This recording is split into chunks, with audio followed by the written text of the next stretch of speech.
Okay.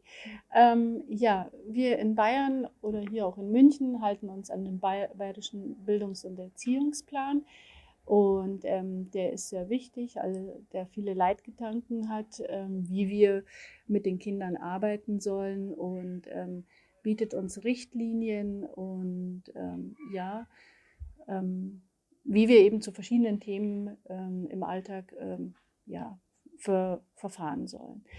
Ähm, unter anderem ist eben auch die geschlechtersensible Erziehung von Mädchen und Jungen erwähnt in dem Bayerischen Bildungs- und Erziehungsplan. Ja, und er ist für junge Kollegen, sowohl für alte Kollegen, eine gute, richtweisende richtungsgebende, wie man den Alltag meistern sollte, in auch bestimmten Themen. Und es ist nicht nur die geschlechtersensible Pädagogik, sondern unterschiedlichste Bildungsrichtungen, die wir eben vorgegeben haben in dem Bereich. Ja, unter anderem kann ich dazu eine Anekdote erzählen aus dem Alltag, wie eine Kollegin mit den Kindern in der Förderung der 5- und 6-jährigen Kinder eben verfahren ist bei uns in der Einrichtung. Sie hat die Kinder sich malen lassen, hat gesagt, bitte malt ein Bild von euch. Und ein Junge, ein Migrantenkind, ein Migrantenjunge hat sich als Mädchen mit blonden Haaren im Rock gemalt.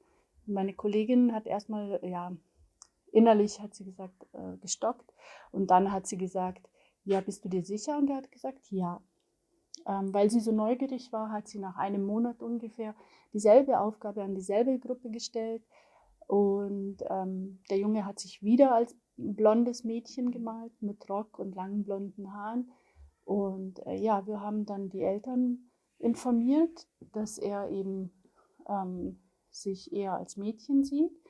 Und die Eltern haben uns gesagt, wir dürfen ihn in seinem Tun lassen und sollen ihn auch lassen. Und wir haben dann ihn in dem Sinne beobachtet, das ganze Jahr über, in dem er noch ein Jahr bei uns war, dass er die Rolle eines Mädchens eingenommen hat und das ausgiebig eben bei uns ausgelebt hat.